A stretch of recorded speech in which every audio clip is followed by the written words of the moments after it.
Hi there. Is this John? This is Maggie McGuffin, Heidi's creator. I got your message, and I got here as fast as I could. Incoming transmission on private channel.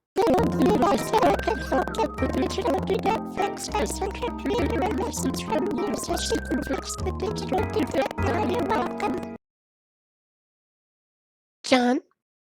Hello? Still there? Oh, Miss McGuffin. Of course. My message, yes.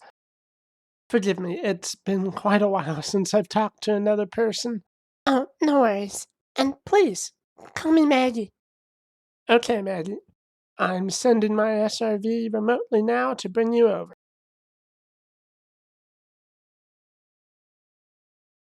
Commander's log. February 15th, 3307. Expedition Day 101. Commander John Pooty 84 reporting. After 10 days of working on Heidi, Maggie and I have fixed her. Actually, she's even better than before, since she's no longer confused about what she is. Her creator is amazing, by the way. Maggie McGuffin is a promising upstart software developer, and 2 years ago, Heidi was her first major project.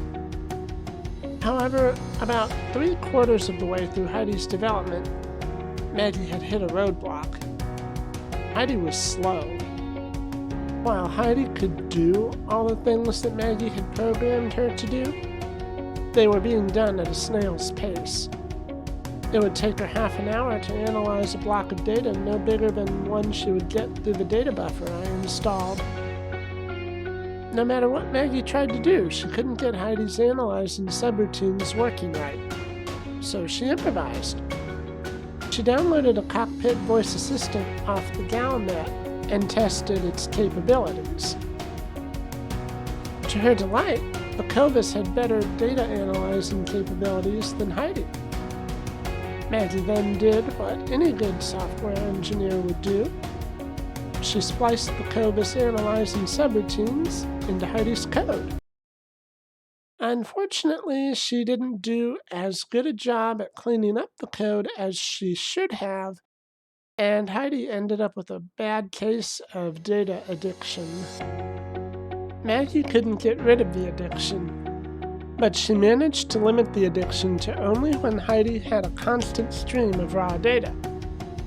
She also made a cautionary note about not hooking Heidi up to one for too long in the manual. What Maggie didn't realize, though, was just how robust Cobus code is. The analyzing subroutines also had an automatic diagnostic program built into them. When Heidi was brought online, after the code was spliced in, the diagnostic program did a quick scan to make sure the Cobus it thought it was in was working right. When it encountered Heidi's code, it thought she was an invading program and started sending out warning messages to what normally would have been the Cobus. As a result, Heidi was left with this vague feeling of being something that she was never designed to be. Because Maggie never used Heidi for extended periods of time, Heidi never had time to dwell on this feeling, so Maggie thought all was well. She put Heidi's program up for sale on her Galnet page, but because she wasn't a big name, she didn't get many buyers. She left the program up for sale, though, and moved on to other projects, occasionally updating Heidi and responding to tech support questions.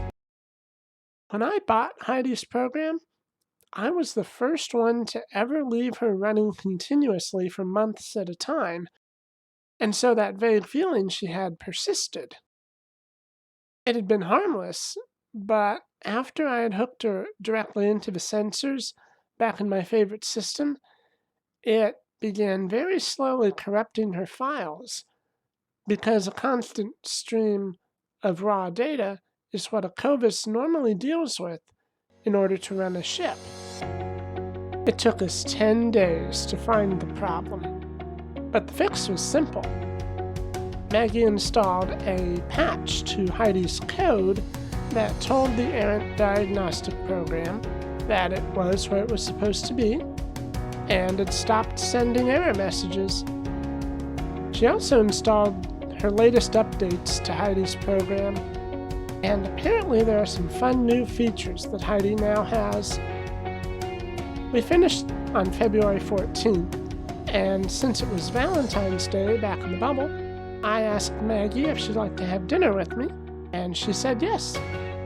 We hadn't really had much of a chance to talk outside of fixing Heidi, so this was a very welcome change, as Maggie MacGuffin is very easy on the eyes.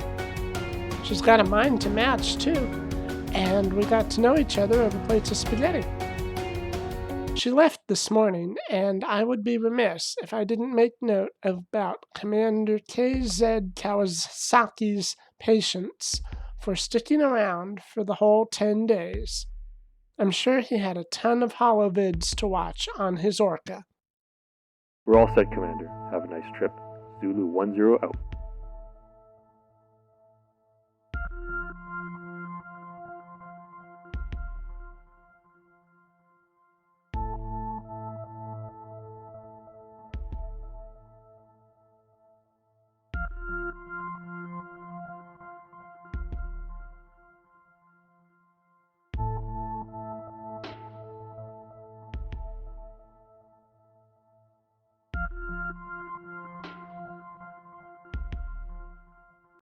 After I was sure he was out of the system, I headed back over to say goodbye to Brotherhood 24601.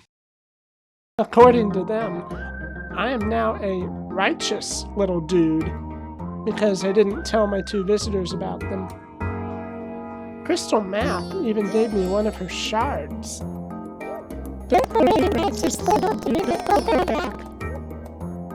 So I'm back out here, ready to tackle the unsolved mysteries of the galaxy again, with Heidi's assistance.